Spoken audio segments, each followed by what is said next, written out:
আসসালামু আলাইকুম। আপনাদের স্বাগত জানাচ্ছি আরেকটি নতুন ভিডিওতে।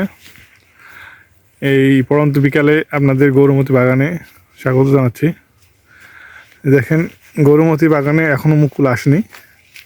এমন অবস্থায় আপনারা কি যত্ন নেবেন? এই দেখেন, প্রত্যেকটা গাছের কলমে আপনার মুকুল আসার জন্য প্রিপারেশন শুরু হয়ে গেছে প্রকৃতিগতভাবেই।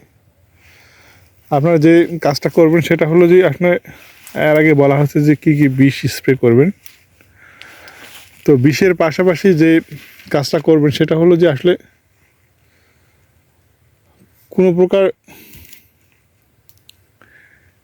মানে আপনার বিভিন্ন ধরনের পোকা আক্রমণ আছে কি না, বিভিন্ন পোকা আপনার গাছে আছে কি না সেটা আপনি পরখ করে দেখবেন, বা বিভিন্ন ধরনের ছত্রাক আপনার গাছে আছে কি না সেটা আপনি ভালো করে যাচাই করে দেখবেন। দেখার পরে আপনার গাছে বিষটা স্প্রে করবেন। আর যদি সেগুলো থাকে তাহলে সেই বিষটা আগে স্প্রে করে তারপর আপনার কাঙ্ক্ষিত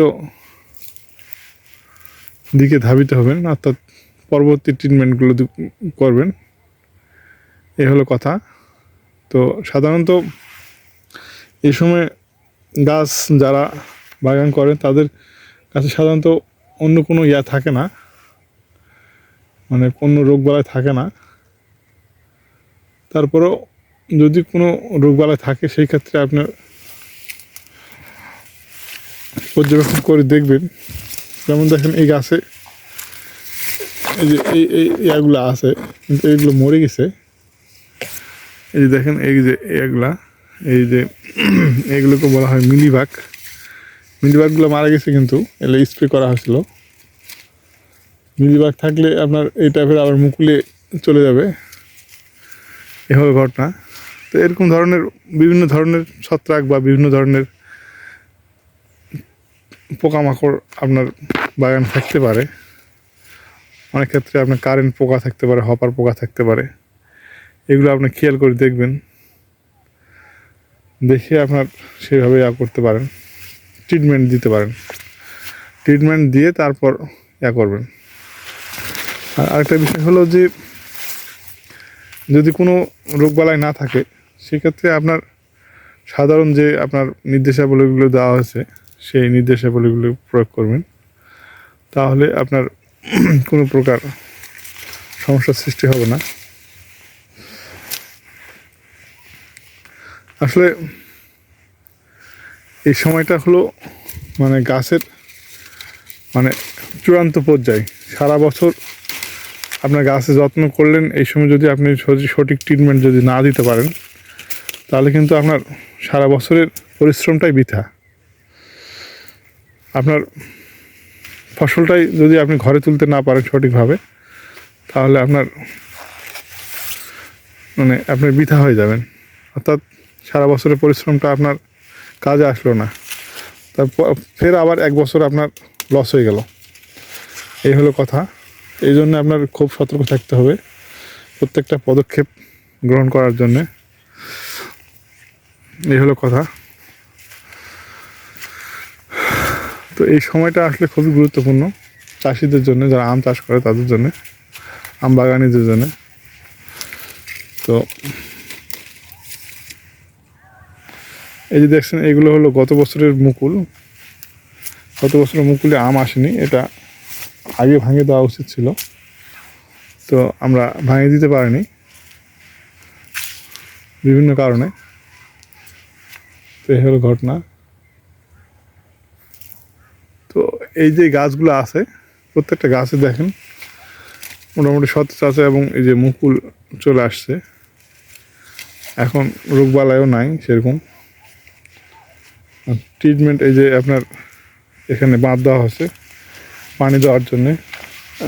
বাঁধ মাটি শুকিয়ে গেছে, তো খুব শুকায়নি। যদি পানির প্রয়োজন হয় তাহলে আমি সেচ দেবো, পানির ব্যবস্থা আছে এবার। গত বছর কিন্তু পানির জন্য আম ঝরে গেছিলো, এবার আম ঝরতে দেওয়া, পানি যেন না ঝরে সেই ব্যবস্থা করা হবে। বাকিটা আল্লাহর ইচ্ছা। আপনারা দোয়া করবেন।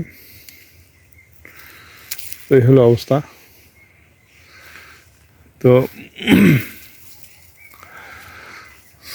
যদি আপনার সারা বছর পরিশ্রম করলেন, যদি ফসল যদি সঠিকভাবে না ঘরে তুলতে পারেন, কষ্ট আপনার মনের মধ্যে কষ্ট ব্যাপকভাবে দুমড়ে মুচড়ে খাবে, আর কুড়ে কুড়ে খাবে।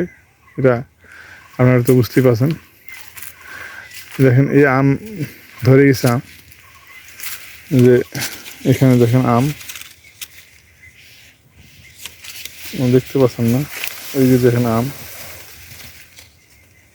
ওই যে দেখেন আম। এই গাছটা হলো আশ্বিনা আম গাছ। গরুমতি আমের মধ্যে এটা একটা আশ্বিনা গাছ হয়ে গেছে। তো যাই হোক, আশ্বিনা যখন হয়ে গেছে তখন আর কিছু করার নাই, গাছটা কাটে ফেলে দেওয়া হবে, নাহলে এটাকে গ্রাফটিং করে গরুমতিতে রূপান্তর করা হবে। এই হলো অবস্থা। আর এই যে দেখেন গাছের চেহারা, বা গাছের স্বাস্থ্য আছে আলহামদুলিল্লাহ, খারাপ নেই। মার্কেটে আল্লাহর ইচ্ছা। দেখেন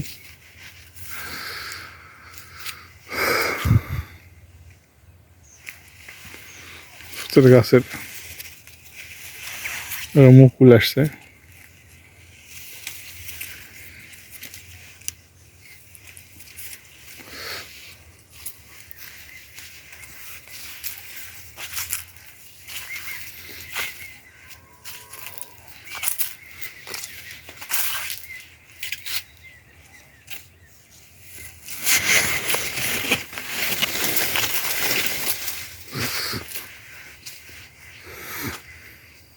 গাছের পরিচর্যা না করলে আপনার গাছ থেকে সঠিক ফলন পাবেন না,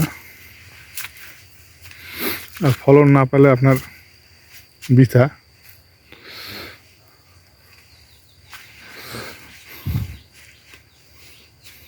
তো একটু সাবধানে থাকা লাগবে, পরিচর্যা করা লাগবে, সময় মতো ট্রিটমেন্ট গ্রহণ করতে হবে। এই দেখেন গাছে চলে আসছে আপনার দেখতে পাচ্ছেন মুকুলের।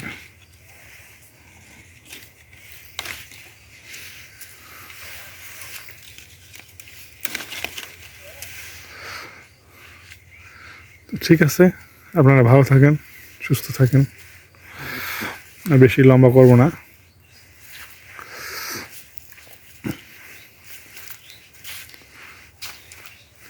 আসসালামু আলাইকুম।